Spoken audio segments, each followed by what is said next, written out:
estudantes! Como vocês estão? Professoras, diretores, vice-diretoras, todos bem? Que bom!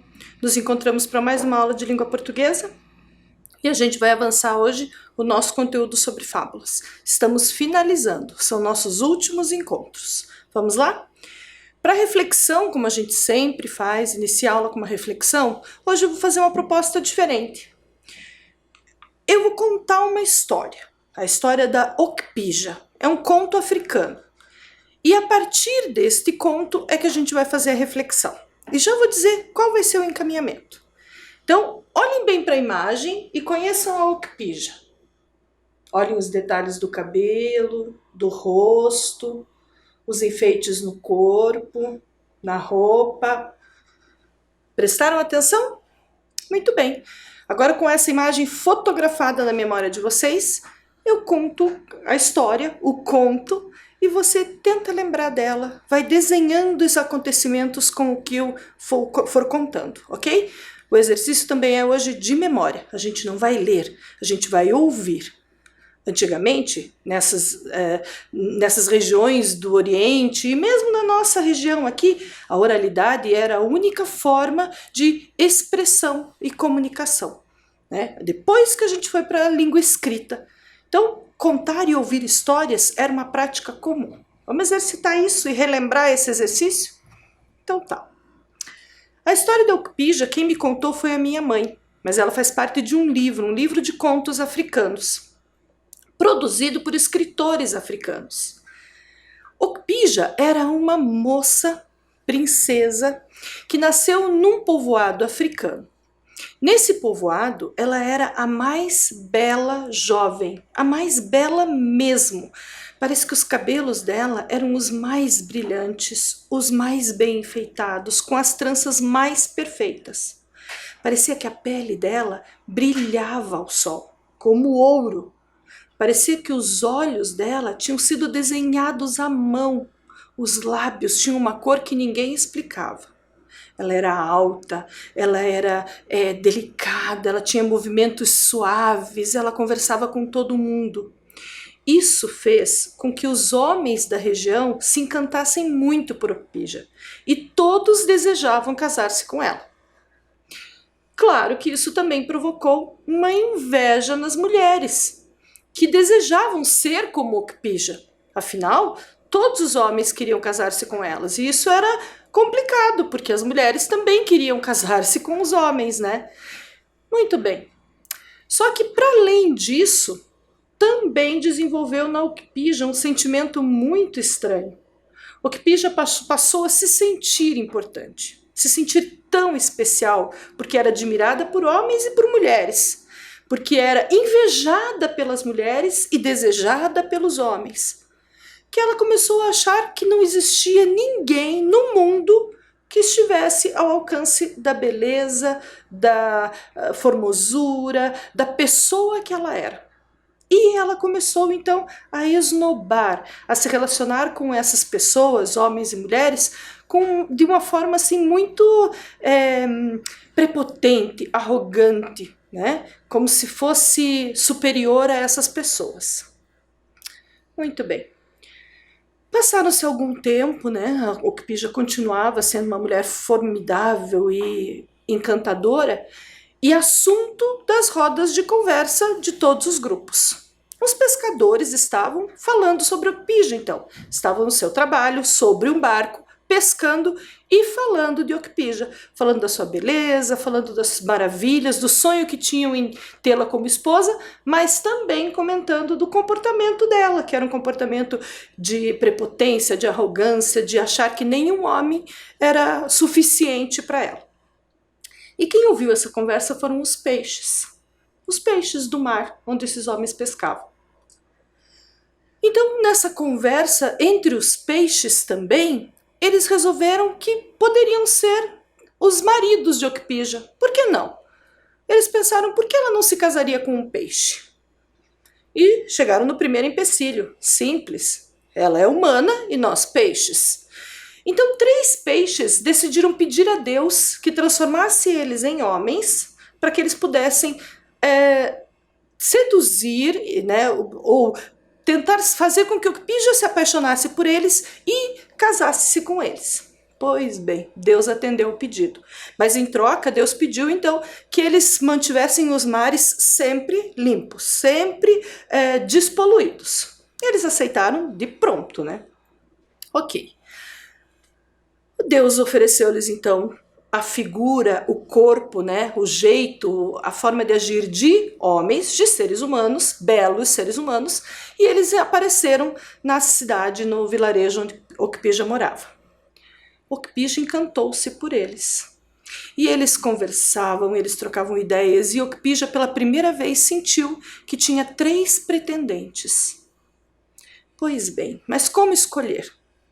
Esse problema foi facilmente solucionado, porque no lugar onde Ocpija vivia, não tinha nenhum problema ter vários maridos ou várias esposas. Era uma cultura da região. E ela decidiu então casar-se com os 3, que lhe tinham feito o pedido, lógico. O casamento foi uma festa incrível. Ninguém acreditava que, enfim, Ocpija tinha encontrado homens ao seu nível, como ela mesma dizia. Mas outro problema surgia. Como é que os maridos de Ocpija agora iriam contar-lhe a verdade? Decidiram não contar. Decidiram enganá-la e dizer para ela que, ao final da festa, eles teriam que ir às pressas para casa na frente dela, antes que ela saísse. Então, quando eles se organizaram para sair, Ocpija não aceitou, não entendeu e insistiu para ir junto. Não, eu vou junto, eu vou junto. Eles inventaram todas as histórias possíveis. Disseram para Ocpija que o caminho era difícil, disseram que o trajeto era longo, que eles levariam dias para fazer, disseram que ela não ia suportar o cansaço. Mas Ocpija, teimosa e firme como era, decidida, e continuou insistindo, eles não tiveram saída. Foram com Ocpija em direção ao mar. De fato, a viagem foi longa, cansativa e durou vários dias. Mas, quando eles estavam chegando próximo ao mar, um dos peixes já começou a sentir a transformação. Já estava perdendo o seu corpo de ser humano e acelerou o passo e, tchibum, entrou nas águas dos mares e virou peixe de novo. Ocpija não reparou que um dos seus maridos tinha sumido. Conforme eles foram se aproximando ainda mais do mar, o outro marido também sentiu que não ia dar tempo e acelerou o passo e foi na frente. Ocpija percebeu. O terceiro marido, que ficou sozinho com Ocpija, desculpe, a professora gaguejou, com Ocpija, ele se sentiu obrigado a contar a verdade. Ele não teve saída. E aí o que ele fez? Disse para Ocpija toda a história, tudo o que tinha acontecido. E que eles tinham, então, tentado desafiar essa possibilidade dela achar que não era capaz de casar com um homem, que não existia homem ao alcance dela, e que ela, na verdade, tinha se casado com peixes. Ocpija ficou arrasada, ficou frustrada. Porque mal o marido terminou de dizer essa história para ela, ele se atirou ao mar, porque ele já estava se transformando em peixe novamente. E ali, na beira da água, desesperada por ter sido enganada, por ter visto que todo aquele sentimento de que podia mais, de que era mais, de que merecia mais, se transformou no que se transformou, deu no que deu, Ocpija se jogou ao mar também. E foi cair lá no fundo do oceano. Quando chegou lá no fundo, os 3 peixes, que eram os maridos dela, encontraram. E aí pensaram, não podemos deixá-la morrer. Não, nossa forma de agir também não foi correta.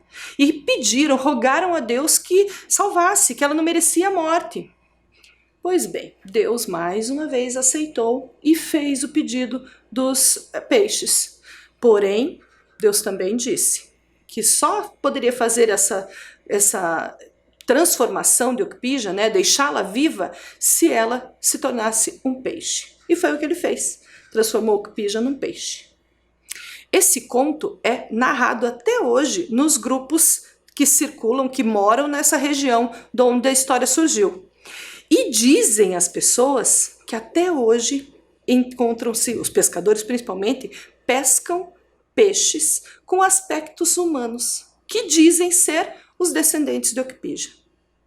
Esse é um conto só, transmitido pelas pessoas da localidade, talvez para explicar as aparências desse peixe. mas ele está cheio de elementos para a gente fazer reflexão, não tá? É uma riqueza, um ensinamento. Não é uma fábula, apesar dos peixes conversarem. Por que não é uma fábula? Porque vocês viram que ele é longo, ele não é tão curtinho assim. E ele não tem uma moral final. É a gente que vai tirando informações dele. Aí que chega meu desafio, minha proposta. Vocês vão me contar que reflexão fizeram. No nosso próximo encontro, se eu já tiver recebido as reflexões sobre esse conto, eu vou contar o que eu ouvi de vocês. Quer me mandar por escrito, quer me mandar vídeos contando, para que a gente possa exibir aqui, certo? Pelo menos uma pessoa há de me mandar, de trocar comigo uma reflexão, ok? Compartilhar conosco, né? E a gente pensar sobre isso. De qualquer forma, todo mundo fica aí com essa ideia da história do Cupija e pensa sobre si, sobre o que conhece, sobre o que compreendeu. Ok? Muito bem. Vamos para o nosso conteúdo final de fábulas, então. A gente não encerra hoje, mas a gente pega alguns elementos para poder fazer a produção, que esse é o nosso objetivo. O que nós precisamos de fábulas para a aula de hoje? Relembrar o encontro passado. No encontro passado, nós chegamos a essa conclusão. Nas fábulas, podemos encontrar as vozes do narrador e dos personagens. Lembram-se dessa conversa? Sim, quando a gente está lendo ou compreendendo uma história, a gente identifica que tem personagens falando conosco. Tem vozes, como se fossem vozes, né? Que transmitem a informação, ok? Muito bem. Com esta informação de conclusão, como a gente não registrou na aula passada, a gente vai registrar agora. Então, por favor, caderno, lápis ou caneta em mãos e registrem num tempo rapidinho essas informações.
Coisa que a gente conversou é que essas vozes que conversam conosco, os personagens, né, e o narrador, existem uma marcação da fala dos personagens nos textos. Lembram?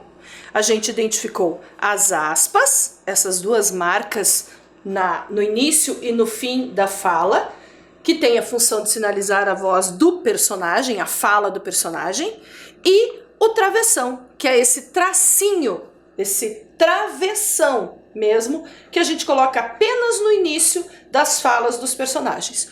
Com essas duas marcações, com esses dois sinais, a gente identifica num texto escrito quando o personagem está falando, ok? Então, vamos registrar. Mais um tempinho para isso estar no caderno.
disso, a gente também conversou que os personagens das fábulas, em geral, são animais, plantas ou objetos com comportamento humano. Eles pensam, agem e falam como seres humanos. Lembram?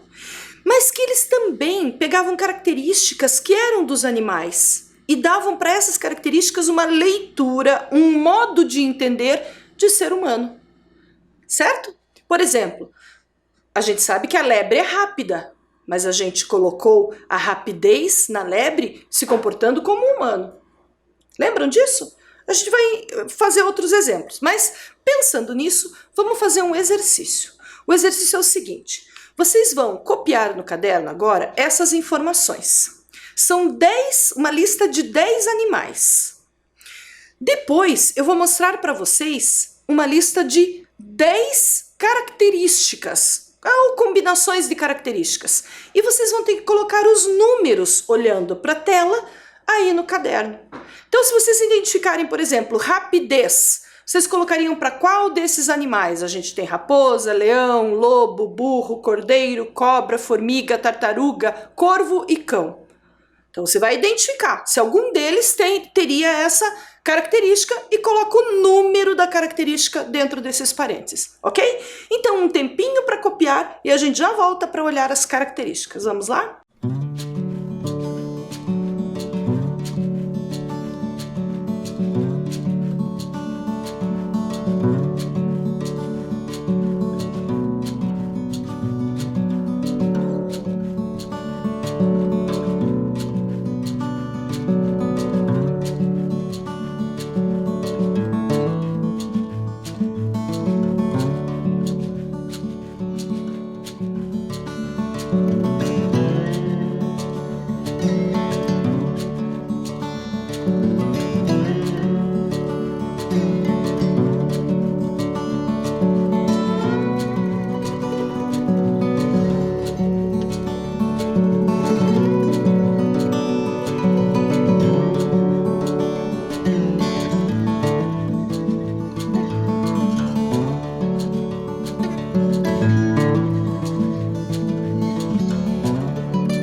Ok, agora você vai olhar para esta nova tela. Preste atenção. Para cada característica eu tenho um número, ó. Para cada dupla de característica eu tenho um número. Por exemplo, no número 1, trabalhadeira e organizada. Quem você identifica na sua lista de animais como trabalhadeira e organizada? Coloca o número 1 lá. Número 2, ingênuo e inocente. Qual será o animal que tem a característica de ingênuo e inocente? Vai olhando para a tela e olhando para o seu caderno. Número 3, estúpido e bobo. Qual dos animais lá tem essa característica humana de ser bobo ou estúpido? Feio e agourento. Agourento no sentido de trazer azar, de trazer má sorte. Qual dos personagens ou dos animais teria essa característica numa história? Coloca o número 4. Esperta e inteligente. Tem uma dica ali, hein? Tá no feminino. Esperta e inteligente. Número 5. Quem seria vagarosa e lenta? Qual animal você marcaria como vagarosa e lenta? Quem seria perigosa e ardilosa? Número 7. Lembrem-se, ardilosa, aquela que planeja para sair ganhando, para sair com benefícios, né? Ela planeja com maldade. Quem seria forte e poderoso? Número 8. Número 9. Quem seria um animal mau? Contrário de bom, mau e feroz. E por fim sobrou o animal que você considera fiel e protetor. Numerou? Dava certinho os 10 números lá nos parênteses. Vamos conferir? Eu fiz, a minha classificação ficou assim. Os números 5 para a raposa, 8 para o leão, 9 para o lobo, 3 para o burro, 2 para o cordeiro, 7 para a cobra, 1 é a formiga, 6 a tartaruga, 4 o corvo e 10 o cão. Conferiram? Depois a gente pode voltar a conversar sobre isso, ok? Muito bem, vamos para frente. Na continuidade do nosso assunto sobre fábulas, eu convidei uma professora para contar uma história para vocês. E ela escolheu uma história, uma fábula desse livro aqui, ó. O livro se chama O Papagaio que Não Gostava de Mentiras e Outras Fábulas Africanas. Esse livro é da editora Palas. Nesse livro tem muitas fábulas de regiões diferentes da África, né? Selecionadas e que eram contadas oralmente. Por isso eu convidei a professora Charlie. Não sei se vocês conhecem. Essa é a professora Charlie. Ela é professora da Escola Municipal Oswaldo Arnes. E ela vai fazer a narração, a leitura dessa história que ela selecionou para vocês, ok? Quem é aluno da professora Charlie, aproveita e mata as saudades. Vamos apreciar? Olá, estudantes da EJA, aqui é a professora Tchely, da Escola Municipal Professor Oswaldo Arnes. Hoje eu vou contar para vocês uma fábula deste livro, O Papagaio que Não Gostava de Mentiras e Outras Fábulas Africanas, de Adilson Martins e Luciana Reis. A fábula de hoje, A Tromba do Elefante. Antigamente, a Janacu, o elefante, tinha um focinho curto como todos os animais. Não possuía a grande tromba que ele tem agora e é muito útil, servindo de braço, mão, além de nariz. Quando não tinha tromba, o elefante era muito curioso e gostava de saber tudo o que acontecia na floresta. Certo dia, encontrou um buraco entre as raízes de uma árvore e, curioso como era, enfiou o nariz dele para saber do que se tratava. Acontece que aquele buraco era a entrada de uma casa de uma grande cobra que, vendo aquele nariz fuçando a sua casa, o abocanhou, tentando engolir o pobre a Janacu. Lamentando sua curiosidade, a Janacu andava para trás para não ser engolido pela cobra, que o puxava para dentro do buraco. Socorro, socorro! Ele gritava, desesperado, sentindo que não ia mais conseguir se livrar da grande cobra. Ouvindo seus gritos, muitos animais vieram em seu socorro e, segurando em seu rabo, puxaram com força para livrá-lo da cobra. Não foi fácil, mas finalmente conseguiram salvar nosso amigo e, de tanto puxar o seu rabo, teve o seu nariz esticado e transformado na tromba que agora possuía. No início, a Janacu, envergonhado de sua nova aparência, ficou escondido dentro da floresta e, com o tempo, aprendeu a usar a tromba com muita habilidade, de forma como fazem todos os elefantes atualmente. Satisfeito, ele voltou ao convívio dos outros bichos. Um dia, um macaco, que gostava de imitar todo mundo, foi enfiar o nariz no buraco para ver se criava uma tromba igual à do elefante. A cobra, que ainda morava no mesmo lugar, engoliu o macaco inteirinho com muita facilidade. E é por isso que, mesmo sentindo inveja, nenhum bicho nunca mais tentou imitar o elefante para ficar com uma tromba igual à dele. E aí, apreciaram? Linda a história, né? Muito bem. Como foi um exercício de escuta, porque a gente teve que prestar atenção na contação dessa história, dessa fábula, agora a gente vai ter que fazer um exercício de memória. E se a gente entendeu bem a fábula, a gente vai conseguir responder essas informações. Vamos começar prestando atenção no título. A gente sabe que se trata da tromba do elefante. Foi essa história que a professora Tchely escolheu para nos contar, essa fábula. Ok. Conhecendo a imagem do animal, ó, vocês já reconhecem, vocês já sabem de quem se trata. Prestem atenção na tromba e façam relação com o que vocês ouviram da história. Então essa é a tromba do elefante que, por curiosidade, foi xeretar no buraco da cobra, né? E olha o que aconteceu com o elefante, graças ainda aos amigos, à solidariedade dos amigos, não é mesmo? Muito bem. Mas a gente precisa ter esses elementos bem entendidos. Então o que eu vou propor agora é que a gente relembre essas informações, olhando para as perguntas que eu vou fazendo e procurando as respostas. A gente não vai precisar copiar nada agora, só prestar atenção. Vamos lá? Muito bem. Personagens. Esse é um elemento importante em qualquer texto narrativo. Tem personagens nessa história? Quais são eles? Nós temos aqui o elefante, a cobra, outros animais, o macaco e o narrador. Fácil e óbvio. São o elefante, a cobra, os outros animais, que a gente não tem descritos na história quais são eles, o macaco, mas não o narrador.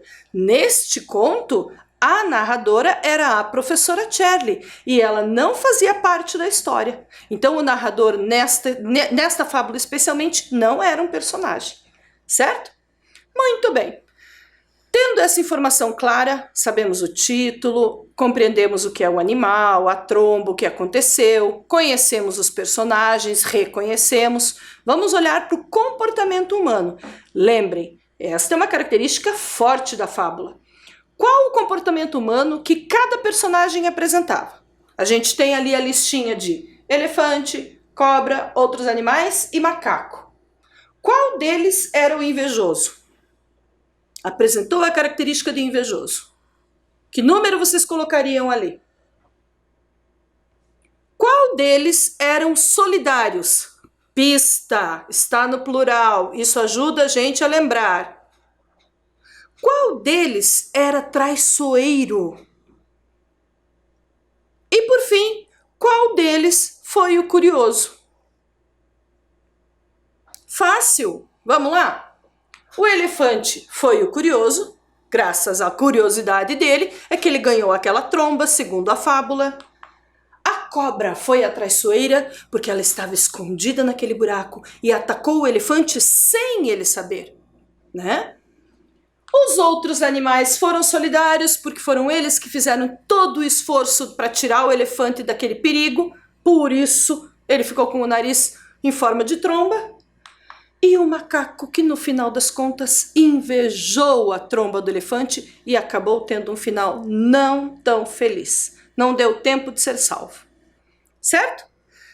Prestem atenção que nenhuma dessas características é característica de animal. Não podemos chamar um animal de invejoso. É uma característica humana que a gente emprega no animal. Certo? Ok. Tirando as informações para além de elementos da história, então a gente já sabe que tem personagens, a gente sabe que o comportamento humano é dado a esses personagens para caracterizá-los, a gente sabe que esse texto tinha um narrador que estava fora da história. Agora vamos identificar a moral ou a intenção do autor nessa fábula, o ensinamento que o autor quis dar nesta versão. Vamos lá? Qual ensinamento a gente poderia ter aprendido do texto? Será que, primeiro, devemos tomar cuidado com nossa curiosidade? Ou podemos contar com os amigos solidários? E por fim, quando desejamos o que é do outro, não significa que o teremos. Quem disse que foi a primeira, acertou. Quem acha que foi a segunda, também acertou. Mas quem acha que o ensinamento foi o último, acertou também. Como assim, professora Fabiola? O que você quer dizer com isso? Quer dizer que uma fábula pode ter vários ensinamentos? Sim. A gente que é leitor pode receber da história ensinamentos mais amplos ou diferentes do que aquela que era a intenção do autor. E vou mostrar para vocês. Olha a intenção do autor. O autor dessa fábula colocou esse ensinamento no final, ó. E é por isso que, mesmo sentindo inveja, nenhum bicho nunca mais tentou imitar o elefante para ficar com uma tromba igual a dele. Lembram que a professora Shirley leu esse trechinho no final? O autor colocou no meio da história, como narrador contando para a gente o final da história com o ensinamento. O Esopo fazia diferente. O Esopo, depois que ele contava a fábula para todos os envolvidos naquele conflito, lembra que ele contava por conta de conflitos que aconteciam socialmente? Depois que ele contava a fábula, ele fazia esse ensinamento com uma forma com ênfase, com mais força. Esse foi o que ele escolheu. Quando ele contou essa fábula, o Esopo contou essa aqui, ó. Esse ensinamento. A fábula mostra que os homens sensatos, quando se salvam de algum perigo, por toda a vida tomam cuidado com ele. Então o Esopo já dirige bem o entendimento da fábula, porque ele está falando com adultos, especialmente. O Monteiro Lobato, que a gente sabe que pensou em produzir as fábulas muito mais para as crianças, e na época, no contexto histórico de Monteiro Lobato, tinha muita força os provérbios, os ditados, Monteiro Lobato escolheria um provérbio. E eu acho que ele escolheria esse aqui, ó, que também é um ditado popular. A inveja é como a ferrugem, corrói quem a tem. E aí a gente lembra de mais um aspecto das fábulas. As fábulas têm diferentes versões. Quem as conta, conta com a sua intenção. Mas também quem as recebe, interpreta e compreende o ensinamento que cabe, né? Que entende que é para ele. Certo? Vamos continuar nesse nosso entendimento. A gente sempre faz essa leitura e vai concluindo, vai fazendo síntese do que a gente está pensando. Então, olha só. Na maioria das fábulas, a moral da história vem destacada com outro tipo de letra e separada do restante do texto. Isso que eu falei para vocês é como o Esopo fazia e como Monteiro Lobato fazia. Terminava a história escrita e destacava com outro tipo de letra a moral lá fora. Essa que a professora Tcherli contou, não. Ela vem dentro da história, na narrativa. Então isso também pode acontecer como uma forma de escrever a fábula, certo? Aí vocês já podem ir pensando como que vocês vão produzir na hora que forem escrever a fábula de vocês, colocando o ensinamento no meio da história ou no final. A moral da fábula, então, de qualquer história, é a intenção do autor, do fabulista. É ele que expressa a sua intenção ali, colocando ela como uma moral, no final, no meio da história. Todas essas características são importantes para a gente compreender na hora de ler e na hora de produzir fábulas. Vamos para mais um exemplo? O exemplo que eu quero trazer agora é da hiena e do leão. Essa fábula é bem curtinha, mas é importante para a gente ver outros elementos que compõem a fábula, certo? A produção do texto especialmente. Vamos ler juntos e acompanhar. Um belo dia, uma hiena passeava alegremente no mato com seu amigo leão. De repente, a hiena sentiu uma dor aguda na perna e gritou: "Amigo leão, podes arrancar esse espinho da minha perna?" O leão veio lhe acudir imediatamente, mas em vez de livrá-la do espinho, cortou-lhe a perna. A hiena morreu poucos dias depois. Olha que história horrorosa de trágica! Não assusta? Ok, algum ensinamento ela tem, mas a gente não vai olhar para o ensinamento hoje. Essa aí eu quero que vocês me digam assim: como é que a gente sabe quando aconteceu essa história? Quando, em que momento o narrador contou essa história? Não dá para saber. Mas tem elementos que o autor desta fábula, o fabulista, na hora que ele constrói esse texto, ele coloca como informações importantes. São informações que dão pistas. Como as fábulas elas são para todos os tempos, para a gente conhecer a história independente da época que ela acontece, ele coloca datas ou tempos genéricos, como esses aqui, ó. Vou mostrar para vocês. Um belo dia, não sei que dia que é, um dia qualquer. De repente, eu sei que foi rapidamente, foi um momento rápido que aconteceu aquilo. E imediatamente, no mesmo instante que ela ressentiu a dor, reclamou, o leão veio acudir, imediatamente. Essas palavras, e mais uma lá no final, uma expressão, ó, poucos dias depois, que mostram quando a hiena morreu, são as informações que marcam o tempo da narrativa, que a gente pode escolher na hora que está produzindo. A gente não precisa dizer, como um jornal diz, no dia 20 de agosto, tanananta, não precisa. A gente vai colocar aqui a história com um acontecimento que é para servir para qualquer situação. Por isso o fabulista não coloca data, certo? Isso para a gente entender, então, que nas fábulas a indicação de tempo é imprecisa para que o ensinamento seja válido para qualquer época. É por isso que a gente precisa se preocupar em colocar no texto as informações sobre o tempo de forma breve. Vamos olhar mais um exemplo? Olha este exemplo aqui, ó. Essa fábula é bem conhecida por vocês e esse é só um trechinho dela. Um dia, as lebres reunidas se lamentavam entre si da vida miserável e cheia de medo, pois não eram presas dos homens, dos cães, das águias e também de muitos outros animais? É uma pergunta, né? Elas estão ali se lamentando dessa vida triste de serem presas de todos esses animais. Ok, Quais informações aí vocês mostram que indicam tempo genérico, que não é uma data precisa? Fácil, né? O início. Então, é geralmente no início da fábula que a gente marca o tempo, e esse tempo de forma genérica. Certa vez, um dia, né? Em um tempo. Não precisa dizer quando exatamente. Ok? Muito bem. Vamos para outro exemplo. Olha essa aqui. Onde vocês enxergam, esse é o trechinho inicial, onde vocês enxergam marcação de tempo?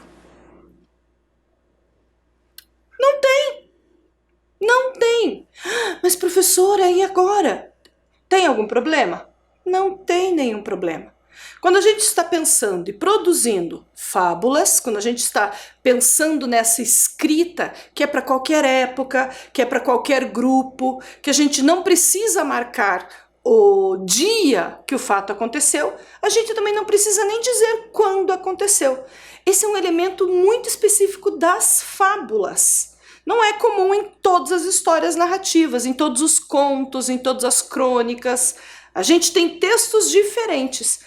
E no caso da fábula, a gente pode tranquilamente não se preocupar com isso, ok? Quando vocês estiverem lendo outras fábulas, quando vocês estiverem pensando na produção da fábula de vocês, vocês podem, sem nenhuma preocupação, prestar atenção e focar só na situação que vocês querem descrever, no problema que aconteceu entre os personagens, no conflito, certo? Na nossa próxima aula, a gente vai falar mais um pouquinho e relembrar sobre isso. E a nossa aula está acabando. E como todo final de aula, vamos trazer outra reflexão final? E eu quero trazer uma reflexão que está ligada ao tema que a gente teve hoje, lá na história da Ocpija, lá na fábula da professora Shelley. Olha só. Cada um vê o sol do meio-dia a partir da janela de sua casa. Esse provérbio também é africano. E eu estou dizendo para vocês que, às vezes, o jeito que a gente pensa que as coisas têm que acontecer para a gente e o que a gente deseja são só um jeito da gente olhar para o mundo. Olhar da janela da nossa casa onde está o sol. Fica para a gente pensar, ok? A gente se vê na próxima aula, meus amores. Tchau!